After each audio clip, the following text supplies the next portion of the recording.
नागपूर येथे नुकत्याच पार पडलेल्या प्रतिष्ठेच्या नागपूर ॲडव्होकेट प्रीमियर लीग या स्पर्धेत पनवेल शहराचा अभिमान ठरलेले ॲडव्होकेट अरमान शेख यांनी गोलंदाजीच्या जोरावर इतिहास रचला आहे.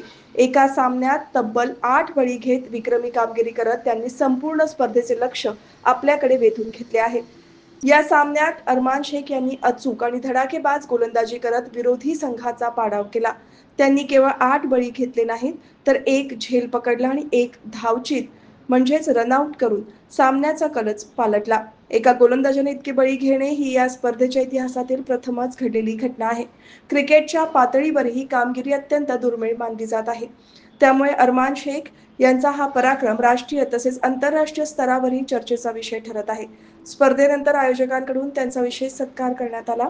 या विक्रमी कामगिरीमुळे पनवेल शहराचाही डंका वाजला असून स्थानिक पातळीवरही अरमान शेख यांच्यावर कौतुकाचा वर्षाव होत आहे. तरुणांना प्रेरणा देणारी ही कामगिरी म्हणूनही या विक्रमाकडे पाहिले जात आहे.